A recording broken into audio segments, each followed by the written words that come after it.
pero creemos que el Señor nos va a hablar mediante su palabra. Amén. Amén. Quiero que vaya conmigo a 2 de Timoteo,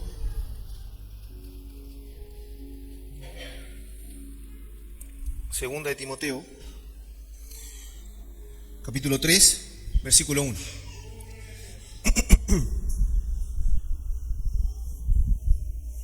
Segunda de Timoteo, capítulo 3, versículo 1. Lo leemos en el nombre del Padre, el Hijo y su Espíritu Santo. Amén. Dice: también debes saber esto, que en los postreros días vendrán, ¿qué cosa? ¿Qué cosa? Tiempos peligrosos.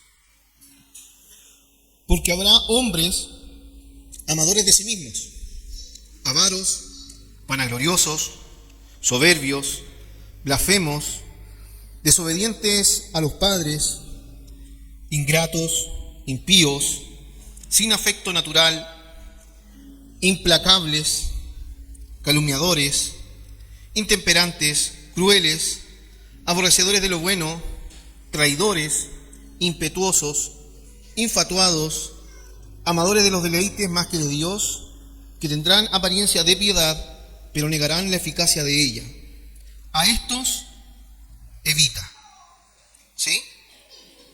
Porque de estos son los que se meten en las casas y llevan cautivas a las mujercillas cargadas de pecados, arrastradas por diversas concupiscencias. Amén. Señor amado, te damos gracias en esta mañana por esta palabra, Señor. Te pedimos, Espíritu Santo, que tú puedas hablar a nuestros corazones. Tú eres el único que puede abrir nuestros oídos, abrir nuestro corazón para poder retener, Señor, y ser transformado mediante el consejo de tu palabra, Señor. Señor, glorifícate. Toda la gloria es tuya. Señor, queremos escuchar lo que esté en tu corazón y no en el de un hombre, Señor, que no tiene nada que entregar, Dios. Te lo pedimos en el nombre de Jesús. Amén. Amén. Bueno, lo primero que tenemos que saber es que esta es la segunda carta de Pablo a Timoteo, ¿ya? De alguna manera siempre parto los mensajes tratando de dar un contexto acerca del pasaje que vamos a ver, porque le aporta mucho sentido a lo que el Señor nos quiere mencionar, lo que el Señor nos quiere enseñar. Y porque es importante el contexto, sobre todo también en esta palabra que estamos viendo, porque esta es la segunda carta de Pablo a Timoteo. Sabemos que Timoteo es un discípulo muy amado por Pablo, ¿cierto? Amado al punto de considerarlo un hijo en la fe, ¿sí? Conoce a su familia, conoce a su abuela, conoce a su madre. En 1 Timoteo, ¿cierto?, le dice que su fe es sincera, como la fe de su abuela, ¿cierto? Y aparece también como la última carta en la que Pablo manifiesta la necesidad de informar temas importantes a la vida de su discípulo. No existe una tercera carta a Timoteo, ¿ya? Esta es la segunda y la última. Amén. Entonces, manifiesta la necesidad de informar temas importantes a la vida del discípulo. Por ejemplo, no es lo mismo leer los escritos de una persona al principio de su vida que los escritos de alguien al final de su vida, ¿cierto? Si tuviésemos que leer el diario de alguien, el diario de esta persona resultaría mucho más, con mucha mayor cantidad de ingredientes a los finales días de su persona. Por ejemplo, Sproul, en sus días finales, escribió un libro que se llama Carta a mis discípulos, ¿ya? Y está lleno de enseñanzas a sus discípulos, a aquellos que él enseñaba, y ese libro lo escribe ya posteriormente una carrera que él ya había recorrido. Está lleno de experiencia, está lleno de enseñanza, ¿cierto? Entonces, Pablo se encuentra en un momento cúlmine de su ministerio, donde de alguna manera estaba plasmando a través de las enseñanzas todo lo que tiene un carácter urgente de manifestar, como casi como si fuese una carta testamentaria, ¿cierto? Aquellos que de alguna manera llegan o sienten que están llegando al final de sus días, no de sus años, porque hay gente que puede parecer joven, pero siente que están llegando al final de sus días igual. Y de alguna manera manifiestan, ¿cierto?, la preocupación y comienzan a preocuparse por las cosas, por tratar de dejar todo en orden. De hecho, la otra vez conversaba con una persona y me decía, yo estoy escribiendo mi testamento. Y dice, pero viejo, estáis joven, ¿cómo estáis escribiendo el testamento?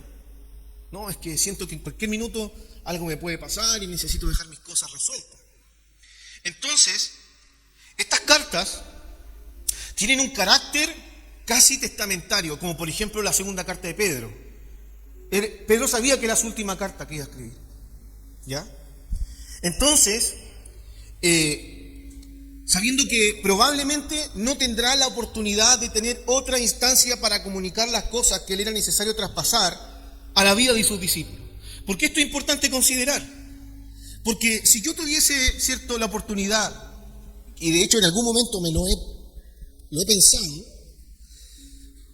y he orado al Señor para que de alguna manera me dé la oportunidad, que si en algún momento siento que estoy por partir de esta tierra, me dé la oportunidad de poder escribir o dejar cosas importantes para la vida de mis hijos.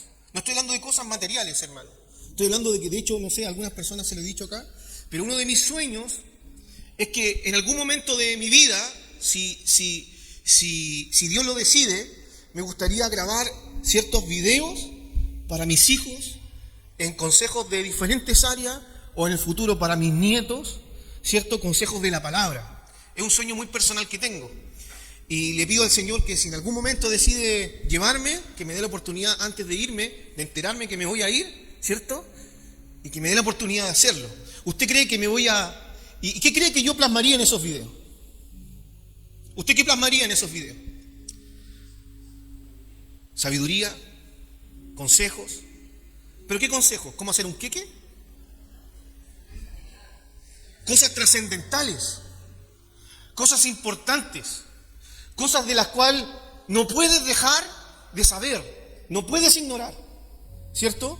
Cosas que sé que te van a servir el resto de tu vida. Por lo tanto, este tipo de mensajes, este tipo de cartas, este tipo de asuntos, cuando se escriben de esta manera, adquieren un valor. Es como decir, mira, durante la vida te he dicho muchas cosas, ¿cierto?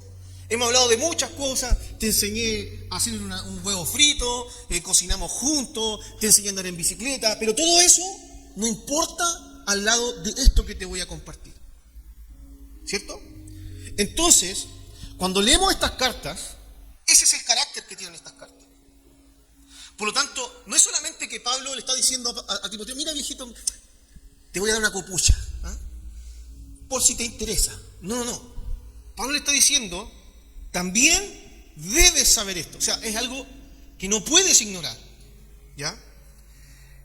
Entonces, dentro de las cartas, las cosas que más resaltan es, por ejemplo, vivir como un obrero aprobado en el Señor, los temas asociados al sufrimiento y la vida en Cristo, y por último, un tema no menor, que es el carácter del hombre de los postreros días. En la última carta que Pablo le escribe a Timoteo, lo vamos a poner más contemporáneo, en el último video de vida que le grabó a su hijo, discípulo, le menciona 3 cosas. Una es la vida que tiene que tener en Cristo. ¿Cómo tiene que vivir en Cristo? ¿Cómo tiene que presentarse ante el Señor? Segundo, que esta vida es pasajera y que va a sufrir, pero en Cristo. Van a haber situaciones difíciles. No le está diciendo que la vida va a ser fácil, pero va a ser en Cristo. Tienen un propósito, ¿ya? Y tercero, le habla del carácter de los hombres de los últimos días. O sea, estas 3 cosas son cosas que Pablo desea que Timoteo no olvide jamás. Y si Pablo desea que Timoteo no olvide jamás, son cosas que tú y yo no podemos olvidar jamás en nuestra vida cristiana. ¿Amén?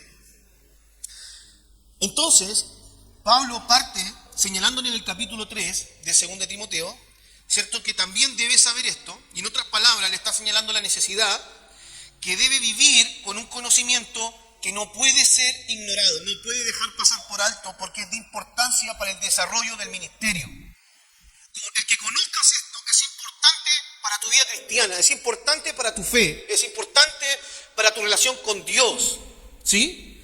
Entonces, si vemos en detalle lo que Pablo está revelando a Timoteo, podemos ver un listado de características que manifiestan en el hombre que se manifiestan en el hombre de los postreros días, ¿ya?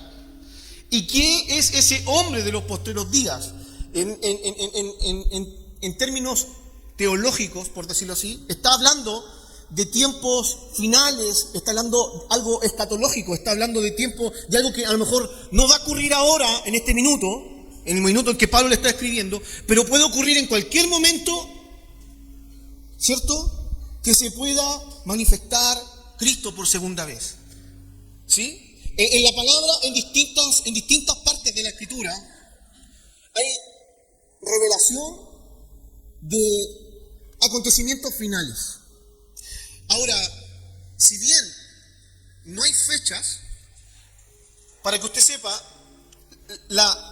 el ministerio profético, por decirlo así, o las palabras escatológicas, en la palabra no se manifiestan de manera con fecha y hora. Dice que solamente Dios conoce la fecha y la hora del regreso del Hijo del Hombre, ¿cierto?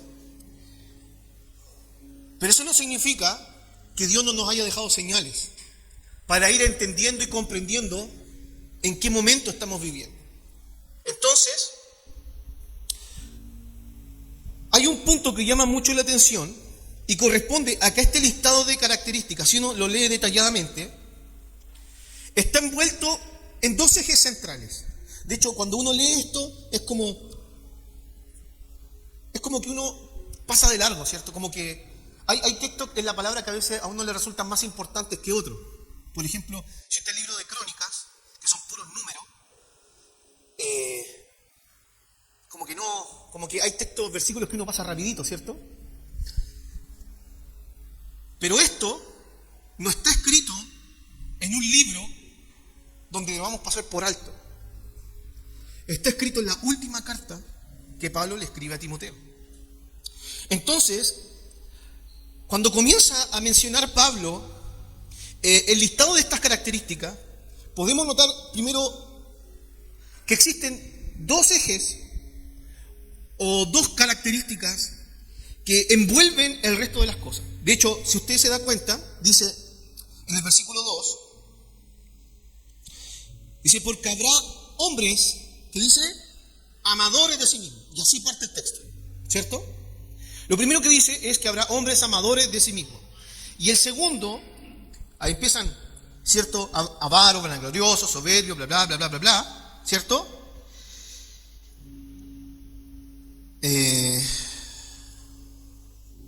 Y finalmente,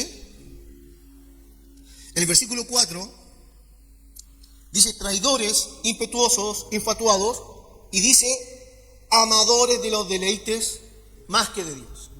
Entonces, en medio de estas dos grandes características, se encierra todo el resto de elementos que comienzan a destacar como las características del hombre en los postreros días. De hecho, creo en mi corazón que estas características, antes mencionadas, actúan como si fuese una etapa de un libro, ¿sí? Sabemos que un libro tiene una etapa de arriba, una etapa de abajo, y todo su contenido está entre medio de estas dos tapas, ¿cierto? Entonces, si tuviésemos que verlo de alguna manera, las dos tapas de este libro, de estas características del hombre de los postreros días, es un hombre que es amador de sí mismo y es amador de los deleites más que de Dios. Y todo el resto de las cosas se manifiestan entre estas dos verdades. ¿Sí? Entonces, el punto en cuestión es que debemos mencionar, luego de esta declaración, ¿dónde está Dios en medio de estos días?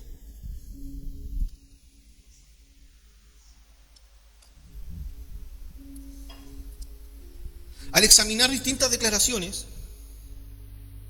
que podemos ver acerca de los tiempos finales, no resulta muy alentador para los que deseamos tener y conocer a Dios de una forma reveladora y transformadora.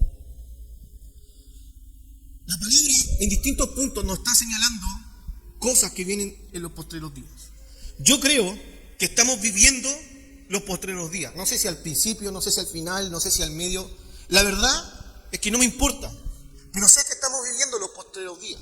No sé si voy a ser testigo de la venida del Señor, o lo serán mis hijos, o mis bisnietos, o mis nietos. No lo sé, pero sé que hay características claras en la palabra que me indican que estamos viviendo los tiempos finales. ¿Ya? No quiero ser alarmista con el mensaje, ni quiero ser desalentador con el mensaje, pero son cosas que no podemos ignorar. Y que para Timoteo y para Pablo era importante que Timoteo no olvidara nunca estas cosas.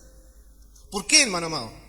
Porque si comenzamos a analizar las cosas que estamos viendo, dice que habrá hombres amadores de sí mismos, ¿cierto? Avaros, vanagloriosos, soberbios, blasfemos, desobedientes a los padres. Cuando habla de desobedientes a los padres, no está hablando de nosotros como adultos, está hablando de los niños. Que en los postreros días será tal el nivel de desorden en la sociedad que los hijos no se van a sujetar a sus padres. Y yo no sé si usted está de acuerdo conmigo, pero cada vez la sociedad se encamina, y ni siquiera se encamina, ya está viviendo tiempos que insta a los hijos a rebelarse a los padres. Hoy día los padres, de hecho, prefieren no disciplinar a sus hijos por temor a que los hijos tomen represalias contra sus padres. De hecho, hay un caso precisamente en Argentina, no sé si usted lo ha visto por ahí, donde una hija aparece en el Congreso argentino, una niña que hoy día ya tiene 15 años, señalando que su papá está preso hace 15 años porque ella lo denunció por abuso sexual. No sé si escuchó ese caso. Sí, ella denunció a su papá por abuso sexual, cosa que nunca ocurrió, y que ella lo denunció porque se enojó contra su padre por un día específico que su papá la regañó, no le gustó, inventó esta mentira, al papá lo agarraron, sin probar nada, lo metieron preso, ya llevaba 8 años preso, y ahora la hija lloraba en el Congreso pidiendo que por favor hicieran algo para que lo liberaran. El problema fue, ¿cierto?, ¿quién influyó en esa niña para que ella tomara esa decisión? Ella nunca pensó que esa mentira llegaría tan lejos. ¿Sí? Gracias a Dios que hoy día está arrepentida. Entonces,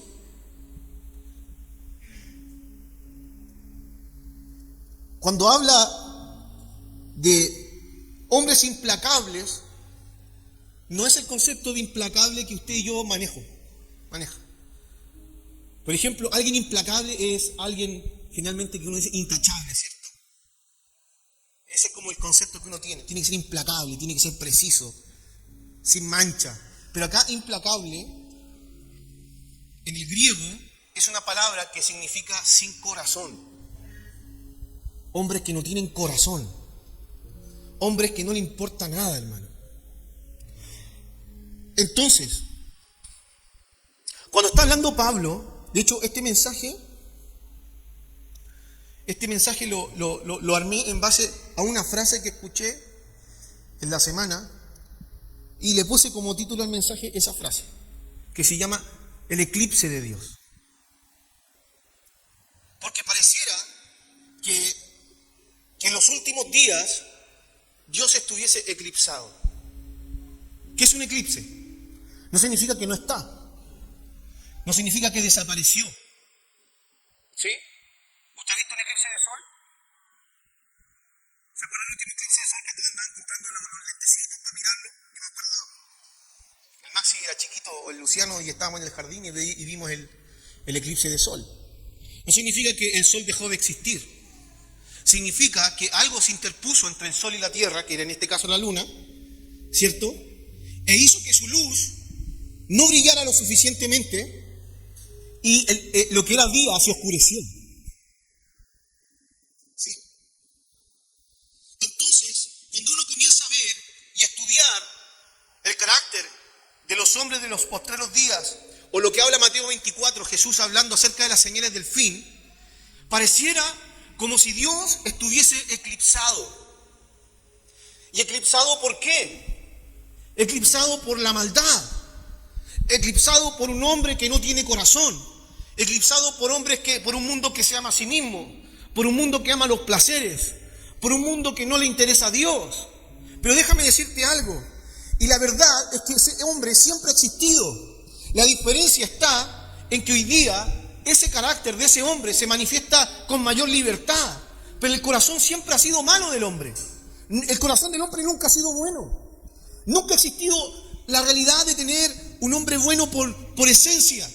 El único bueno por esencia ha sido Cristo y fue muerto por nuestros pecados.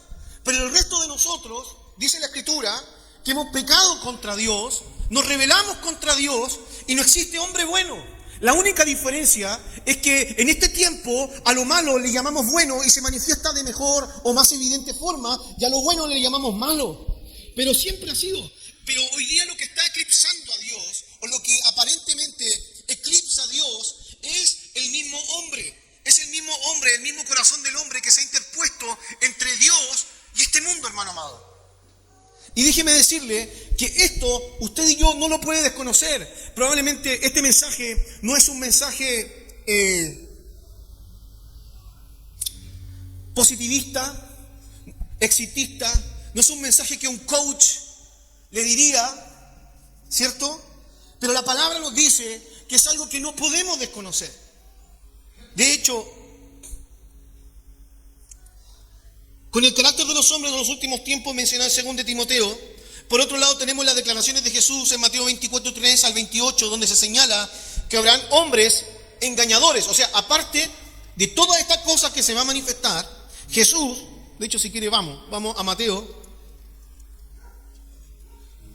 capítulo 24.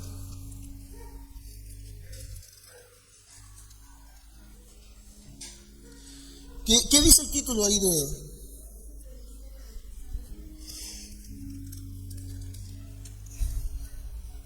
Jesús predice la destrucción del tiempo. Y en el versículo 3, ¿qué dice?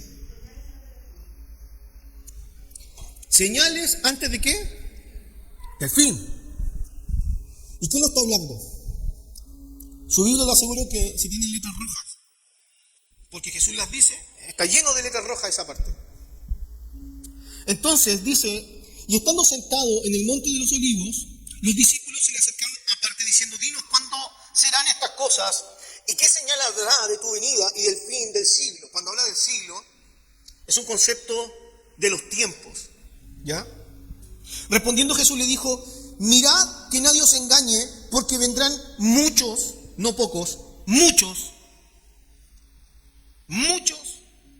en mi nombre. Ojo, no solamente diciendo que son Jesús, que ya hay. Muchos en mi nombre, o sea, diciendo yo sigo a Cristo, diciendo yo soy cristiano, diciendo yo soy enviado por Dios. ¿Sí? Ojo, porque solamente a veces decimos, no, es que vendrán muchos Jesús, que se dirán Jesús, ¿cierto? Pero eso es fácil, hermano, ¿cierto? Eso es fácil saber que ese no es Jesús. Pero acá dice que vendrán muchos en mi nombre, diciendo, yo soy el Cristo. Ahí está lo que siempre nos hemos quedado, que sabemos que... Y a muchos se engañarán, y oiréis de guerra, rumores de guerra. Mirad, ¿qué dice? Que no os turbéis. Porque es necesario que todo esto acontezca, pero aún no es el fin, porque se levantará nación contra nación y reino contra reino, y habrá pestes y hambres y terremotos en diferentes lugares. Y todo esto será, ¿qué cosa? Qué alentador el panorama, hermano amado. Dice, entonces Entonces os entregarán a tribulación, os matarán y seréis aborrecidos de toda la gente por causa de mi nombre. Muchos tropezarán entonces y se entregarán unos a otros y a otros se aborrecerán. Y muchos falsos profetas se levantarán y engañarán a muchos por haberse multiplicado la maldad. El amor de muchos, ¿qué dice? Mas el que persevere hasta el fin, este será salvo. ¿Quién? ¿El que persevera? No solamente el que persevera un rato, no el que persevera al principio. ¿Quién? El que persevera hasta el fin. ¿Sí? Ese es un texto importante, no voy a entrar por qué es tan importante en estos momentos, pero es muy importante, porque no es solamente el que persevera. No he escuchado gente que dice, no, es que yo serví al Señor muchos años, yo hice muchas cosas para el Señor, pero me cansé de la gente, me cansé de la iglesia. ¿No he escuchado a esa gente? Ya no creo en la iglesia, creo en Dios, pero en la iglesia no. Pero yo hice mucho. Ese mucho no sirve. Porque acá no habla de perseverar un ratito.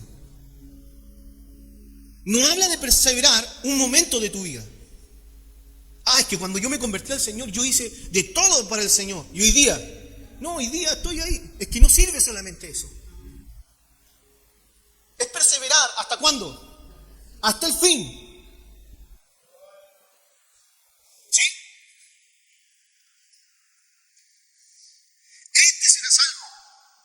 Y será predicado este evangelio del reino en todo el mundo para testimonio a todas las naciones, y entonces vendrá el fin.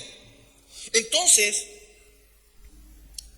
Jesús señala que habrá hombres engañadores, noticias de guerras, terremotos, donde el pueblo de Dios será perseguido, muertos, se levantarán falsos maestros, se multiplicará la maldad, y pareciera que finalmente, en los días finales, se vivirá un eclipse de Dios.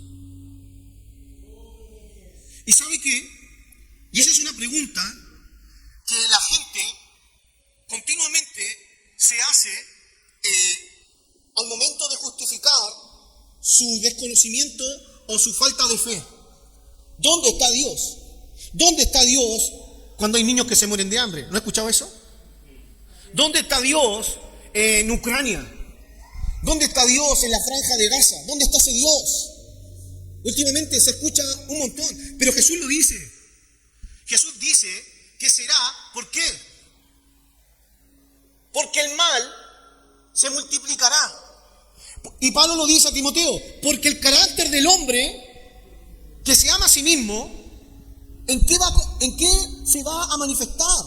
Se va a manifestar en gente soberbia, en gente sin corazón, ¿cierto? En gente implacable, en gente que ama el dinero, avaro, etc. Entonces, no se trata esto de Dios, se trata de la manifestación de lo que realmente hay en el hombre. Entonces el enfoque que tiene la gente al tratar de cuestionar a Dios es completamente equivocado. Porque finalmente, cuando mire a Gaza, cuando mire una guerra en Ucrania, cuando mire a gente muriendo de hambre, diga, eso es lo que hace el hombre frente a lo que Dios bendijo. El otro día escuchaba un mensaje de un pastor que no estoy de acuerdo con lo que dijo. Amo mucho a ese pastor, pero no estoy de acuerdo con lo que dijo en ese momento especialmente, donde dijo, hay veces en que Dios te bendice, ¿cierto? Pero si eso finalmente se transforma en una maldición. Y luego llevaba al contexto de que hay gente que pide un trabajo, Dios le da la puerta de trabajo y después se olvidan de Dios y se dejan de congregar por culpa del trabajo y se dejan de hacer cosas por culpa del trabajo, ¿cierto? O por lo que sea, hermano amado, ¿sí? Y él decía, no, y al final esa bendición, esa puerta de bendición que Dios te abrió, resultó en una maldición para ti. Y la verdad es que yo no estoy de acuerdo. Porque la Biblia dice que la bendición de Dios no añade dolor. Lo que Dios da no se transforma en algo por sí solo. Lo que Dios hace es perfecto. Lo que Dios hace es de bendición. El problema, ¿cuándo ocurre? cuando el hombre lo toca. El problema ocurre cuando yo pongo mis manos. El problema no fue el árbol de la vida en el centro del huerto del Edén. El problema fue cuando el hombre lo tocó. ¿Se entiende? El problema no es el mundo como usted lo ve hoy. El problema es que el hombre lo administró.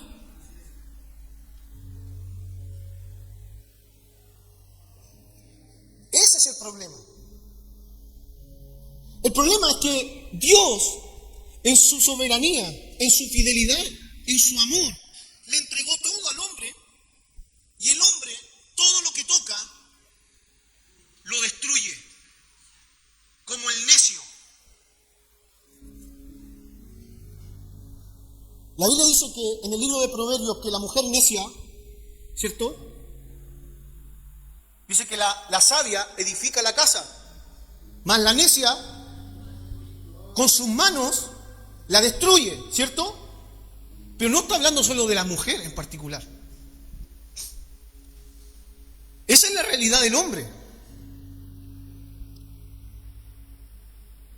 El hombre sabio es capaz de construir cosas hermosas.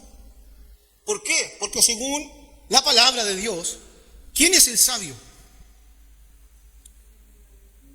El que tiene temor de Dios. El que camina en su palabra y la guarda hasta el fin. Dice el último texto del libro de Eclesiastés. Ama a Dios, obedécelo, ¿cierto? Este es el todo del hombre, dice el último texto del libro de Eclesiastés. Ese es el hombre sabio. Pero el necio es el hombre que no conoce a Dios, que no sigue a Dios. Entonces, cuando usted ve todas las cosas que están ocurriendo, usted se pregunta, ¿y dónde está Dios? O cuando le hacen esa pregunta y usted no tiene respuesta, o el hombre necio se hace esa pregunta a sí mismo, simplemente no puede ver a Dios porque lo tiene eclipsado a través de su propia maldad. Lo que finalmente eclipsa a Dios es nuestro propio pecado, es nuestra propia maldad. ¿Me está entendiendo? Y eso es algo que nosotros no podemos dejar de ignorar, hermano amado.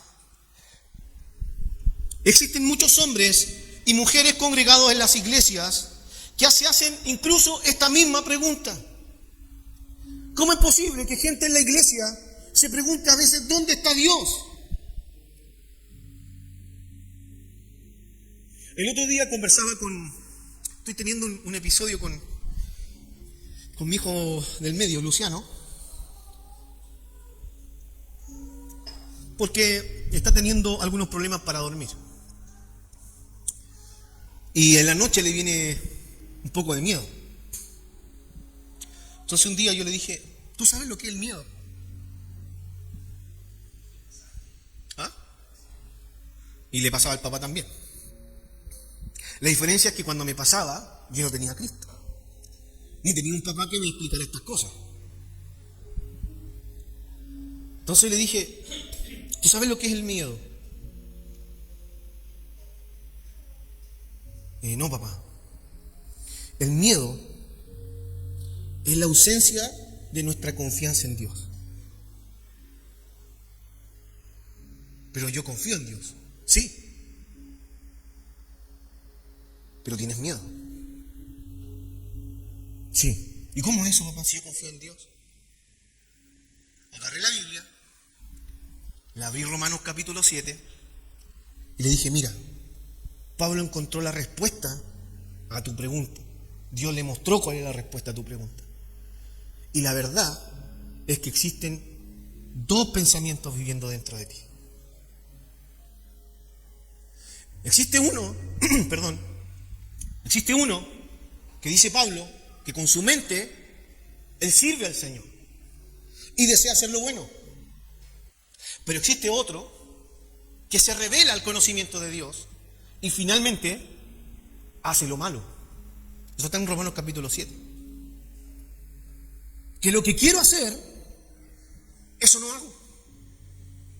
¿No le ha pasado a usted? Mañana, Señor, yo me pongo a orar.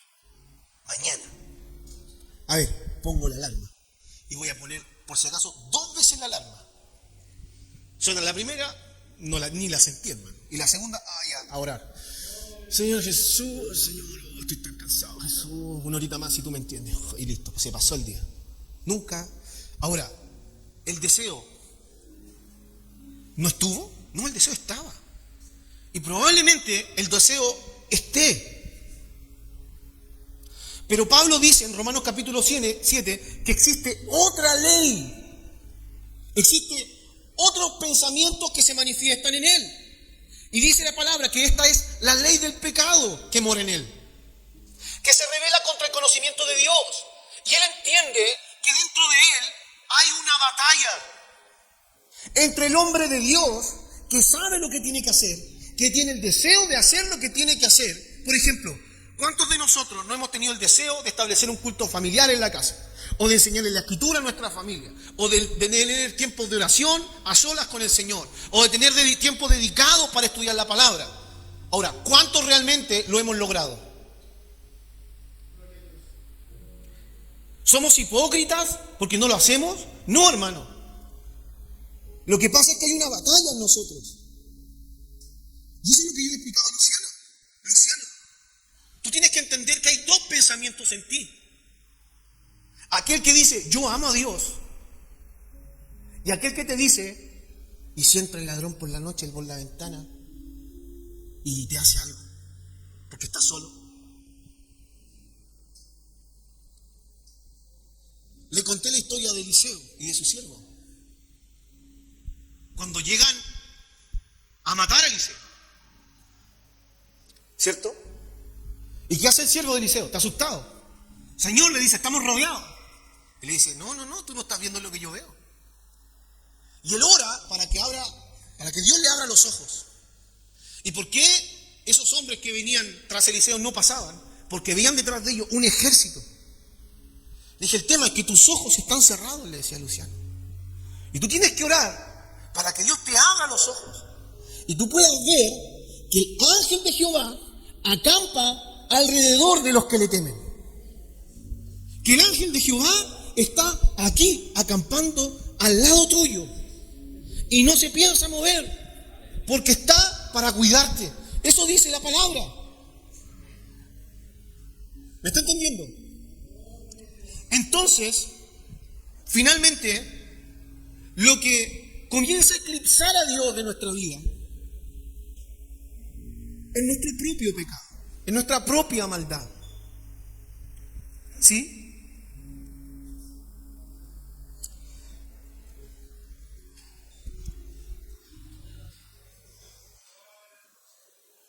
Como decía anteriormente, existen muchos hombres y mujeres congregados en las iglesias que se hacen esta misma pregunta y en vez de tener una respuesta alentadora, finalmente viven envueltos en una somnolencia, como si nada de lo que está ocurriendo alrededor de nosotros importara, sin ningún sentido de urgencia, sin una claridad del propósito de Dios en sus vidas, ignorando que el eclipse de Dios realmente no existe para los que estamos en Cristo. Para los que estamos verdaderamente en Cristo, el eclipse de Dios no existe. Y se lo puedo demostrar por medio de la palabra. Si usted va conmigo a la carta a los Efesios,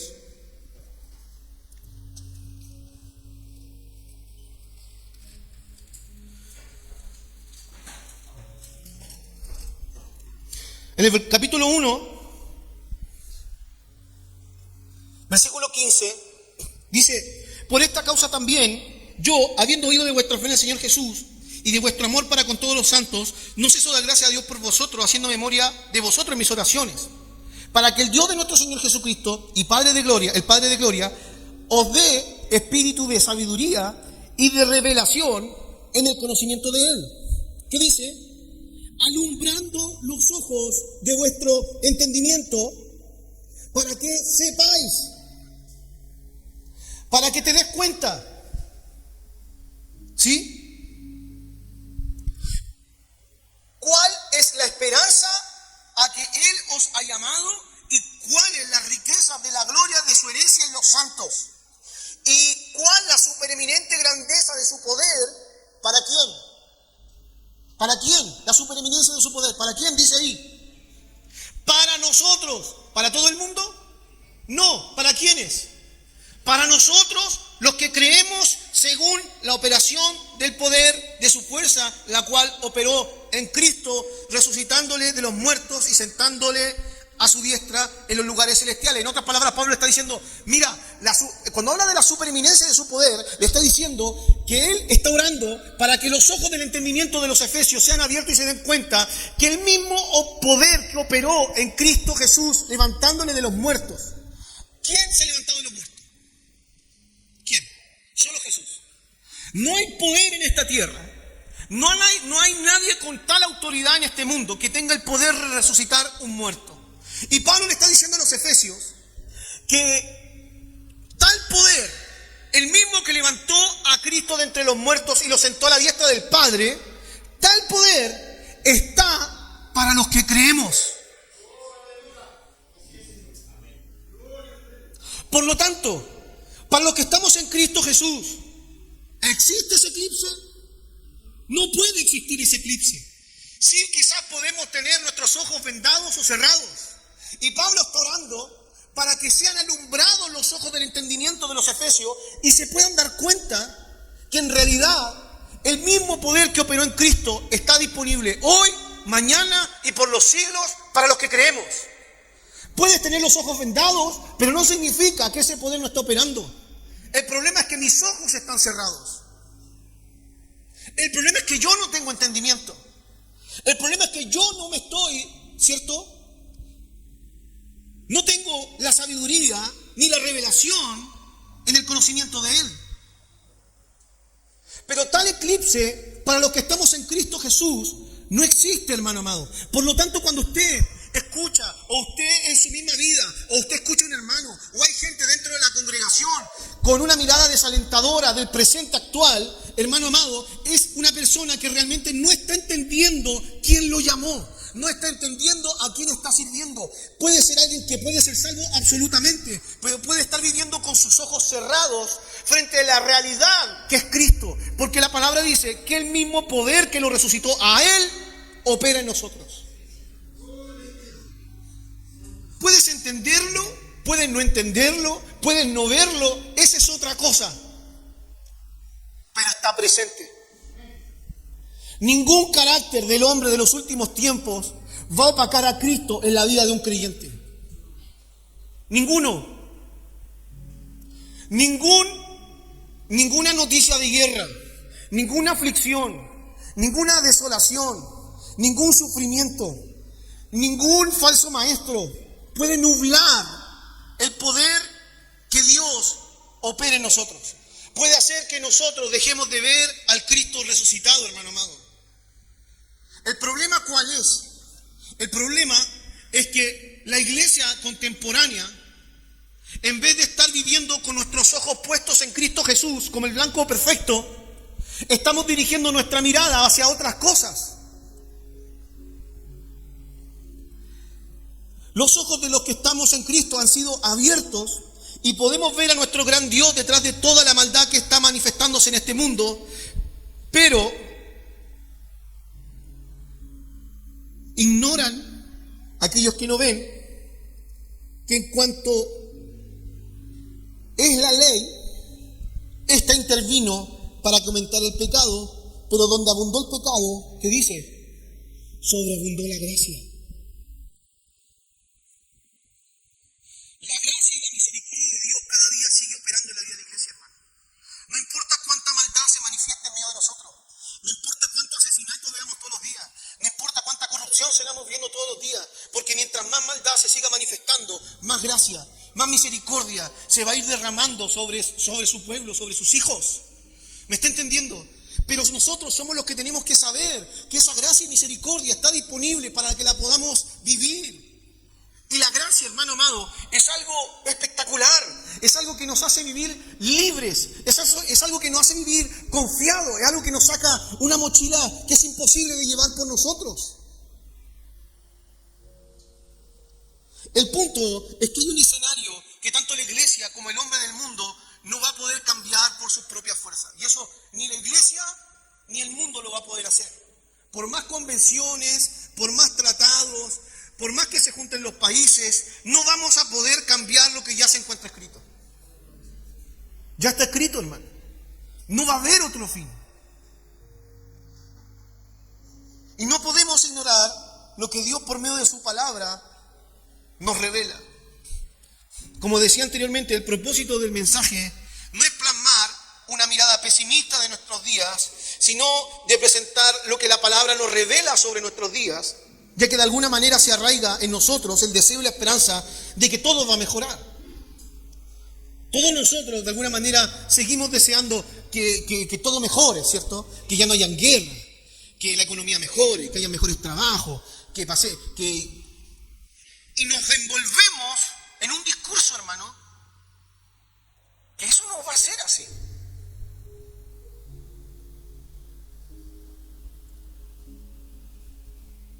O sea, ¿todo se va a hacer más difícil? No necesariamente.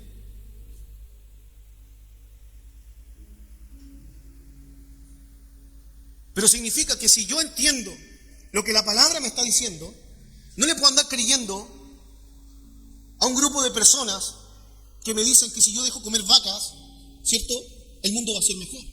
O a otro grupo de personas que dice, qué sé yo, que si dejo que si yo me creo perro, el mundo va a ser mejor. O otro grupo de personas, el grupo de personas que sea, hermano. No puedo creerle a la gente que dice, es que si tú crees aquí en el color azul, el mundo va a ser mejor. Y si tú crees en el color rojo, el mundo va a ser mejor. Y voy para allá y ahora aparecen los amarillos y dicen que si tú crees en el amarillo, el mundo va a ser mejor.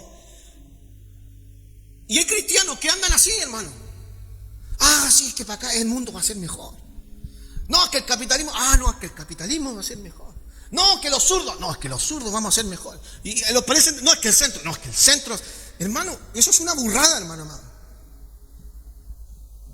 ¿Y por qué digo que es una burrada? Porque nosotros tenemos la mente de Cristo. Ahora, Cristo se abstrae, o la palabra se abstrae de nuestra responsabilidad cívica. No se abstrae. Porque también existen los cristianos que dicen, no, es que yo no opino, no digo nada, porque yo soy cristiano y no tiene nada que ver cristiano con las cosas que ocurren. Al contrario, hermano, tenemos toda responsabilidad de lo que ocurre. Toda responsabilidad. Porque si el rojo le dice malo a lo bueno, yo no puedo decir lo mismo, no puedo opinar igual. Y si el azul le dice malo a lo bueno, no puedo opinar igual que el azul. Y el amarillo, y a fin, el color que sea, hermano amado. Somos de Cristo. Somos de Cristo. Y debemos manifestar a Cristo. ¿Amén? Y de alguna manera, como decía, se arraiga en nosotros el deseo y la esperanza de que todo va a mejorar. Y muchos de los que hoy nos congregamos en las distintas iglesias seguimos aferrados a sueños que no nos conducen a ningún lugar seguro. No, es que si yo trabajo por una casa y cuando alcance mi casa, yo le voy a dar un lugar seguro para mis hijos. Ese no es el lugar seguro para tus hijos. No, es que si yo tengo un buen trabajo, voy a poder darle el lugar seguro para mis hijos. Ojo, por favor, no me malentiendan. No estoy diciendo que tener una casa es malo, que tener un buen trabajo es malo. No. Estoy diciendo que cuando yo creo que con eso voy a proveer lo que mi familia necesita, ahí sí estoy en lo incorrecto. ¿Sí? No, es que hoy día yo me voy a endeudar y le voy a dar las mejores vacaciones de la vida a mis hijos, porque mis hijos nunca se van a olvidar de estas vacaciones. Es lo que necesito. Y estamos absolutamente equivocados. Porque lo que necesita, el lugar seguro de tu hijo, de tu hija, de tu casa, de tu esposo, de tu esposa, de tus amigos, el único lugar seguro es la roca firme, que es Cristo Jesús. ¿Me está entendiendo? Entonces, Pablo, en conocimiento de esto, señala a Timoteo en el versículo 14 y le dice: pero tú persiste en lo que has aprendido y te persuadiste. En otras palabras, mira, esto va a pasar, pero no te desvíes con estas cosas. Esto va a ocurrir. Pero tú persiste a fin de que el hombre de Dios sea perfecto, enteramente preparado para toda buena obra. ¿Sabe qué, hermano? Hoy día hay un mensaje imperante en la iglesia. Y de alguna manera se ha establecido mucho el concepto de tu mejor vida ahora, de la bendición, se ha tergiversado muchas cosas. Y eso está escrito, que se levantarán maestros porque hay mucha comezón, hay mucho deseo por oír. Todo el mundo quiere una respuesta. Todo el mundo quiere encontrarse con la pepita de oro, ¿cierto? Esta es la papa. Todo el mundo quiere encontrarse, anda buscando la idea de Facebook, para volver un Mark Zuckerberg. ¿Cómo se le ocurrió Facebook a ese cabrón? Todos quieren una idea. Cuando yo voy a emprender, pero me falta la idea nomás. Me falta la pura idea. No, hermano, no se trata de la idea. Se trata de Cristo.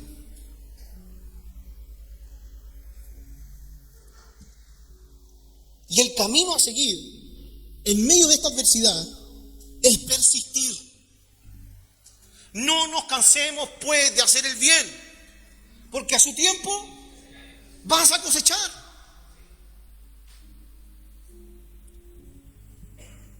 Pablo le señala a Timoteo que no existe otro camino que perseverar en la palabra y la vida cristiana, que el único camino por el cual debe seguir es mantener su fe cimentada en la roca que es Cristo. Mira,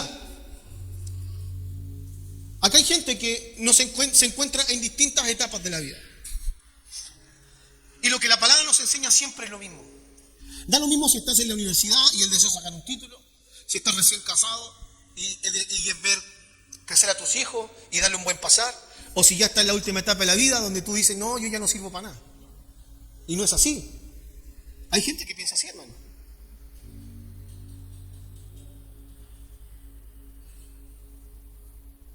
Es la verdad. ¿Usted sabe a qué edad comenzó el ministerio de Moisés? ¿A qué edad comenzó el ministerio de Moisés? A ver. Hermana Juanita, dígame. ¿A qué edad comenzó el ministerio de Moisés? A los 80, hermano.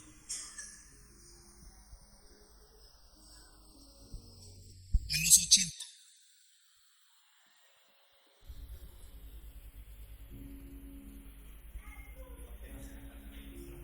¿40 años en Egipto? Otros 40 y otros 40 deambulando.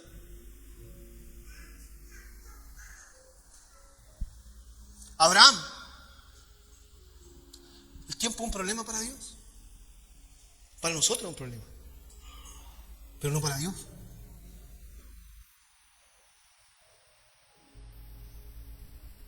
Entonces, no debemos de perder de vista que la carta que estamos leyendo, estas cosas, es la última carta que Pablo le escribe a su amado discípulo Timoteo.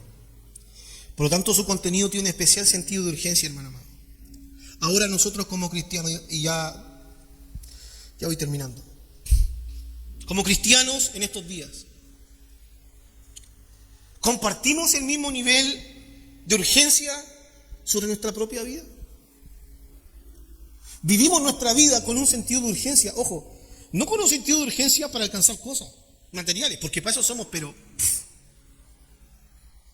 oiga, cuando se me pone a mí algo en la cabeza por conseguir, no me hace flaquear, hermano, ni el pan, con eso le digo todo. De verdad. Yo cuando conocí a la Anita y empecé a hablar con ella, de hecho la Anita me molesta porque siempre me dice, hay una foto en la casa de mi suegra. Esa foto nos tomamos, yo creo que llevamos como un mes de pololeo. Quizá un poquito más. Mira esa foto y me decía, yo en ese tiempo me amaba ahí. Hermano, bajé como 25 kilos. En serio, estaba chupado, hermano. Pero flaco. Flaco, hermano. A pura dieta. Tremenda fuerza de voluntad, hermano. Yo digo ahora, ¿de dónde quedó esa fuerza de voluntad? Porque cuando queremos conseguir algo y se nos pone ese algo en la cabeza, hermano, le damos, Y lo conseguimos, ¿sí? Pero aquí Pablo no está hablando de ese sentido de urgencia. La capacidad la tenemos. Porque cuando se trató de ella, lo logré.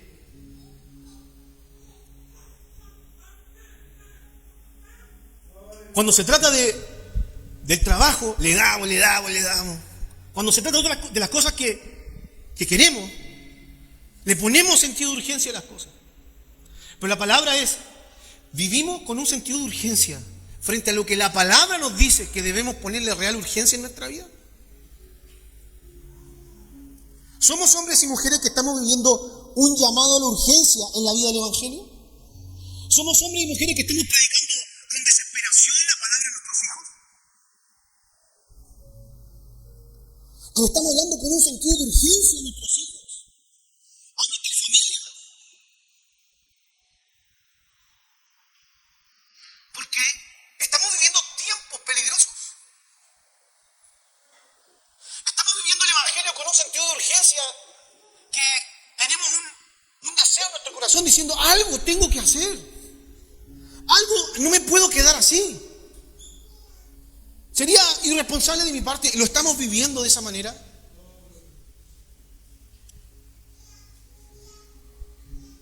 Yo le digo a mis hijos siempre y en cada conversación, hijos, hasta el día en que me muera se van a cansar de escuchar estas cosas, le digo, porque para mí es lo más importante. Miren, les puede ir mal en lo que quieran, pero no pueden fracasar como cristianos.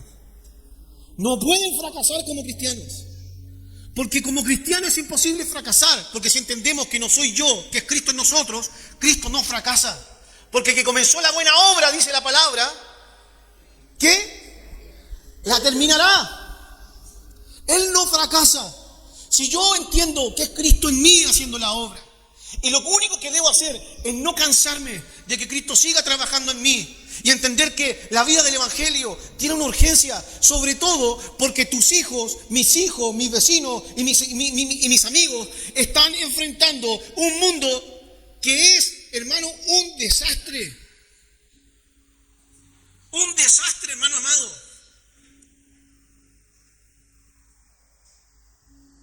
Y eso nos debiese hacer vivir con un sentido de urgencia. No puedo dejar que mis hijos vivan un desastre. No lo puedo permitir. ¿Qué puedo hacer yo? Como dice Pablo a Timoteo, persiste en lo que has aprendido. No te rindas. Hoy vemos que la mayoría de las personas no viven con un sentido de urgencia en conservar o perseverar en la fe, y menos en compartirla con sus seres más queridos, revelando que tenemos una falta de entendimiento profundo sobre los tiempos y los peligros que estamos enfrentando en estos momentos. De hecho, la palabra de Dios nos enseña en 2 Timoteo capítulo 2 versículo 15, que dice que debemos procurar con diligencia presentarnos delante del Señor aprobados, como un obrero que no tiene de qué avergonzarse, que usa bien la palabra de verdad. Nuestra vida en Cristo es la vida de un obrero. Un obrero es alguien que trabaja sabiendo que va a recibir una recompensa. ¿Me está entendiendo? Pero el obrero que no trabaja, ¿sí? Es un obrero que no va a ser aprobado. En otras palabras, se le está diciendo a Timoteo, sé celoso, sé diligente, sé distinto al resto, sé aprobado. Muestra tus obras delante del Señor y dile, Señor, mira, estoy haciendo todo lo que puedo. No importa lo que tú pienses que estés alcanzando. No importa si sientes que lo que alcanzaste ante tus ojos puede ser mucho o puede ser poco, pero no te canses, persiste. No importa el resultado que veas delante de ti. Lo importante es presentarse de Dios como un obrero aprobado. En otras palabras, Señor, mira, yo hice mi trabajo. Yo cumplí. Seguí trabajando. Yo le he dicho también a mis hijos, la decisión de seguir a Cristo es de ustedes. Ustedes llegará el día en que tienen que tomar la decisión si siguen sirviendo al Señor y lo hacen su Dios, ¿sí? O se van en pos de otras cosas. Pero yo voy a seguir haciendo mi trabajo y no me voy a cansar. Y le voy a decir hasta el día en que me muera que la única solución, que el único camino en esta vida y lo verdaderamente importante tiene y es únicamente que ser Cristo. No hay otra manera, no hay otra forma. ¿Me está entendiendo? Entonces, ¿con qué urgencia estamos viviendo? ¿Con qué urgencia tú estás viviendo estos días? Si te estás dando cuenta que los tiempos se están cumpliendo, si te estás dando cuenta frente a las palabras de Jesús que el carácter de estos tiempos son similares a lo que la palabra dice, si te estás dando cuenta por medio de la palabra que se está manifestando el carácter del hombre de los postreros días, ¿con qué carácter de urgencia estás viviendo estos tiempos? Porque eso va a determinar cuánto entiendes esto. La palabra del Señor nos enseña en Proverbios capítulo 12, versículo 15, que los necios creen que su propio camino es el correcto, pero los sabios prestan atención a otros. ¿Por qué puse este versículo para terminar, hermano amado?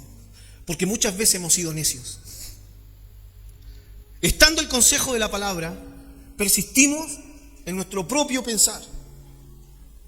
Persistimos en lo que nos hemos puesto nosotros como objetivo. Y no escuchamos el consejo, sobre todo, de Dios. Donde el consejo de Dios nos insta a persistir, a trabajar. Porque para los que estamos en Dios no existe tal eclipse. Nos estamos perdiendo de lo mejor en el Señor si no le buscamos. Estamos perdiendo la oportunidad de poder tener revelación, conocimiento, sabiduría y vivir una vida distinta, hermano amado. No significa que no vamos a pasar por momentos difíciles, pero ¿sabes qué? La palabra de Dios nos promete algo frente al sufrimiento. ¿Y sabes lo que es? Consuelo.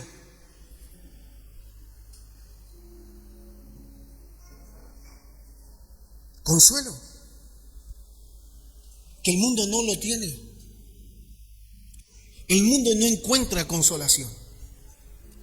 Mas nosotros tenemos al Consolador.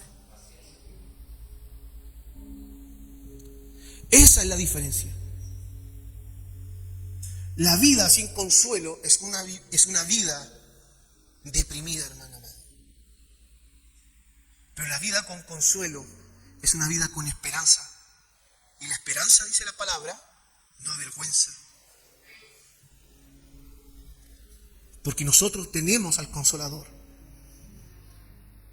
Entonces, hermano amado, este tiempo es un tiempo para pensar, hermano, para detenernos a meditar con qué urgencia estamos viviendo nuestra vida cristiana frente a la realidad de estos tiempos, porque no van a mejorar. ¿Qué significa, pastor, que todos nos vamos a quedar sin trabajo y vamos a sufrir? No, hermano, no me está entendiendo.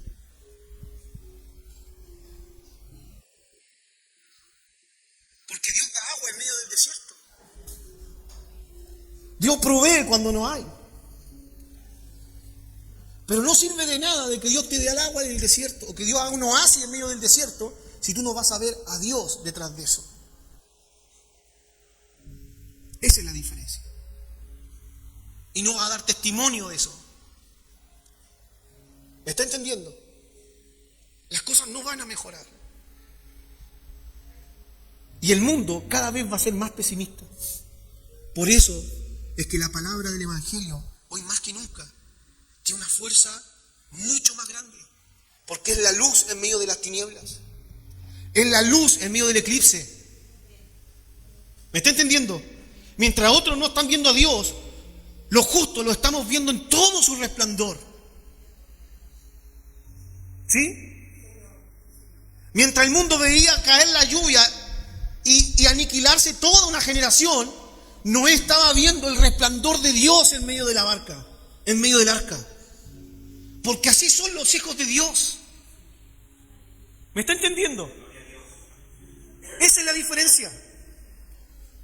Entonces, hermano amado, es muy importante que podamos entender que tenemos que vivir el Evangelio con una urgencia implacable, con una urgencia ferviente. No debemos dejar de predicar, no debemos dejar de hablarle a la gente del Evangelio. Debemos ser luz en la oscuridad. Dile al débil, fuerte soy. Dile al pobre, ¿qué dice? Rico soy. ¿Por qué?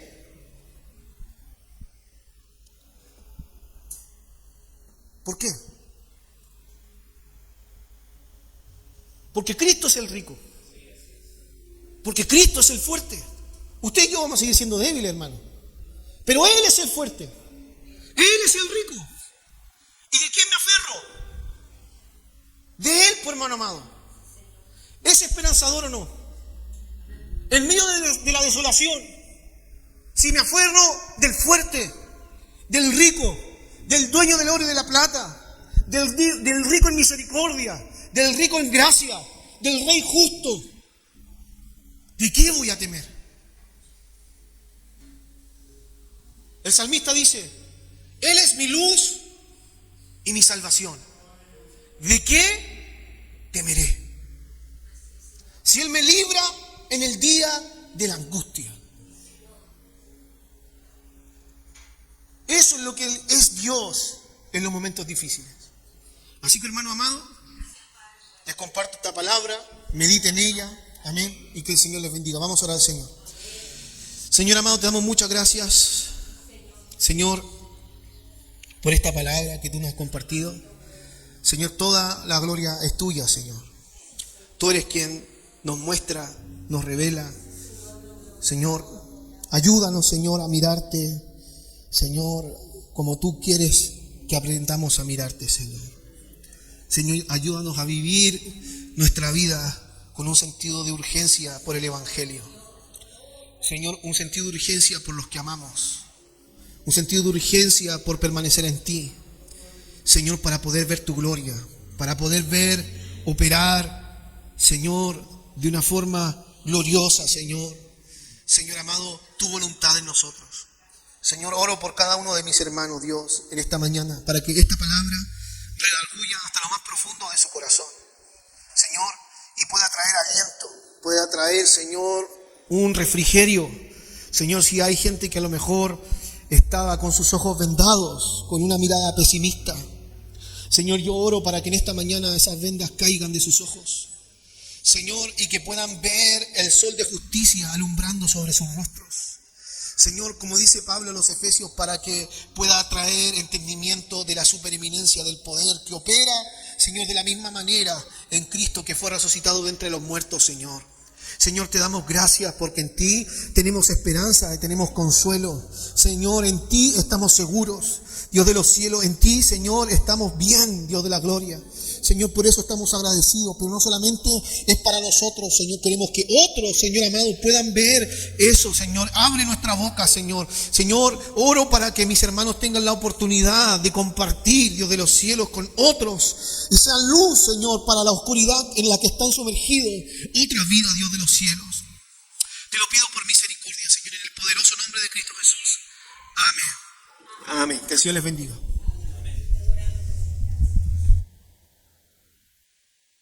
Que el Señor nos bendiga. Amén. Mire, tengo algunos avisos.